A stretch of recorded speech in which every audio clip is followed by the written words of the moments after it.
Merry Christmas and welcome to the Dragon's Den. My name is Leo Drake and thank you for spending part of your day here with me.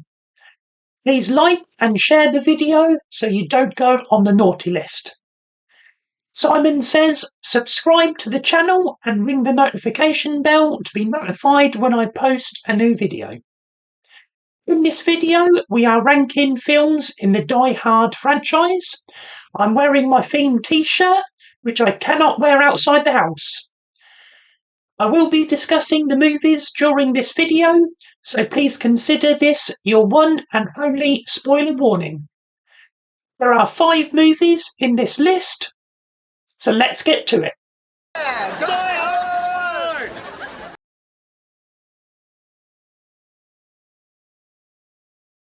My least favourite Die Hard movie is the 5th instalment, A Good Day to Die Hard from 2013. A Good Day to Die Hard sounds like any day ending in a Y. John McClane goes to Russia, where his son has been arrested and has agreed to testify against a high-profile political prisoner. McClane goes to the courthouse, which is attacked. His son manages to get the target out. Due to John's surprise appearance, they miss the evacuation window and are on their own.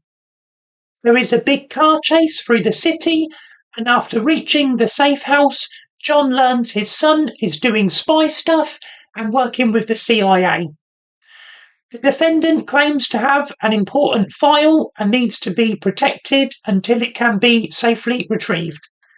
The defendant, Yuri, agrees to reveal the file's location if he can take his daughter to safety with him. The safe house is attacked and the trio barely make it to the hotel where Yuri's daughter betrays them for money. John and his son Jack, played by Jai Courtney, escape the hotel in a firefight but lose Yuri and the hope of retrieving the file. I'm not that smart. I'm just on vacation. Yuri is taken by his captives to Chernobyl, where weapon-grade uranium is stored. Yuri turns out to be a bad guy and his daughter was in on it all along. There is another firefight at the warehouse which upsets John McClane as he is on vacation.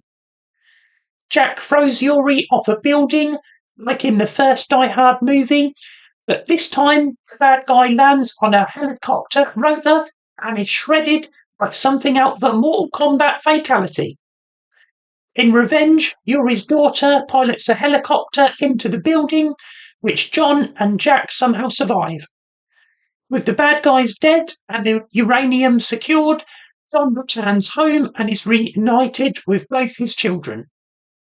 While this film is a decent 90-minute action movie with car chases, gunfights and explosions, it does lack substance. The plot of the film is thinner than Bruce Willis' hairline, and it feels like we move from one set-piece location to the next. Despite a few action-packed scenes, this is my least favourite film in the franchise.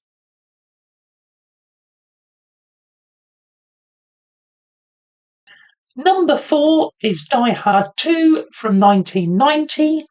It is Christmas, and John McClane goes to pick up Holly from the airport when he notices some people acting suspiciously. In typical John McClane style, he ends up in the wrong place at the wrong time. I feel that when making this film, they were trying to reproduce the original movie, and while they do a pretty good job, every element of the film is slightly weaker, in my opinion. The circumstances feel a little less organic, but it is still Die Hard. After several skirmishes, the mercenaries seek to free a prisoner who is being flown into the airport. McClane tries to intercept the prisoner but is outgunned and only escapes being blown up by ejecting himself from the plane before it blows.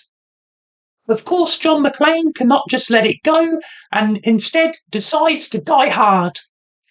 McClane realises the soldiers were firing blanks and chases them on snowmobiles as Holly's plane is forced to circle the airport while running low on fuel. McClane is dropped onto the mercenaries' plane before it takes off.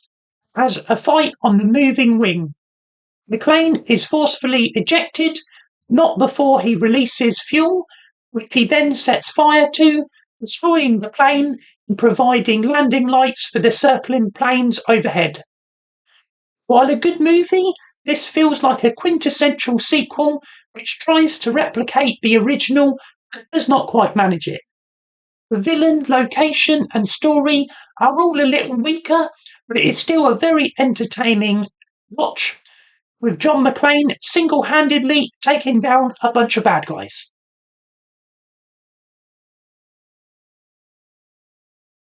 Number 3 is Die Hard 4.0 from 2007. I actually really like this film. Following a hack at FBI cybersecurity, John McClane is sent to pick up a hacker called Matthew Farrell. The kill team arrives for Farrell, but today is a good day to die hard. McClane and Farrell escape after a big firefight, and the action in this film is on a different level. It is not Christmas, but the 4th of July weekend, when the bad guys launch a fire sale, attacking the transport, telecoms, and utility systems all at once. The feds escort Farrell and McClane before they are attacked by a helicopter, which McClane destroys with a squad car. I don't have to tell you, that's awesome. McClane fights an Asian woman and drops her down an elevator shaft as they try to prevent the hackers gaining control of the grid. I thought I killed you already. Get that sometimes. They seek assistance from the Warlock, played by Kevin Smith, and learn of Woodlawn, which is a secret government black site where all the financial records are backed up. It's always about money. McClane fights a French parkour guy before sending him into a grinder. Parkour! Parkour! Parkour! Parkour! Thomas Gabriel kidnaps McClane's daughter Lucy and Farrell as leverage. McClane takes on a fighter jet with a Mack truck. Oh yeah. And in the final act, McClane shoots himself to get Thomas Gabriel and save his daughter. The action stunts in this film are great. The movie does not always maintain that level. Still a really good addition to the franchise, and if you've not had a chance to check out the fan-made Guys Night song for Die Hard, I definitely recommend it.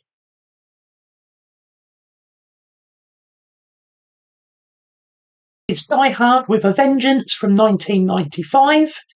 John McClane is about to have another bad day. After a bomb goes off, the perpetrators request McClane, who is currently on suspension.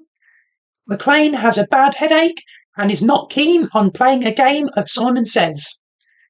McClane is sent to Harlem, where a local shopkeeper called Zeus, played by Samuel L. Jackson, gets involved. After a trip through the park, McClane and Zeus reach to catch a train. After another explosion, McClane learns Simon is Hans Gruber's brother. Simon claims to have put a bomb in a school, and McClane and Zeus need to carry out a series of tasks to find out where. McClane works out the whole thing is a wild goose chase, and with the police occupied in finding the bomb, there was no one around to protect the Federal Reserve. McClane goes to the bank, and after a firefight, he chases dump trucks loaded with gold bullion to the bridge. Zeus, a friend of yours? He looked like a friend of mine.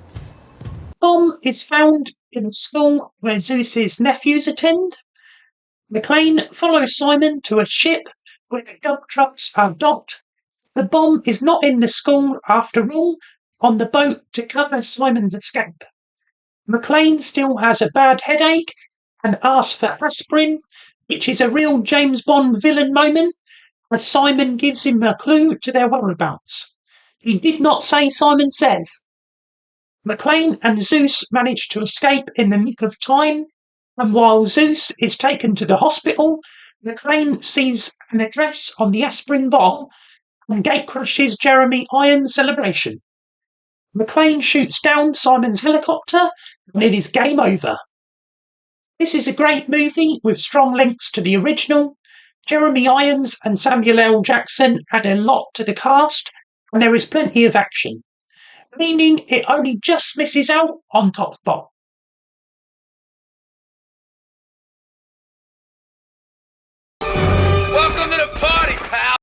That means my favourite movie in the franchise is the original Die Hard from 1988.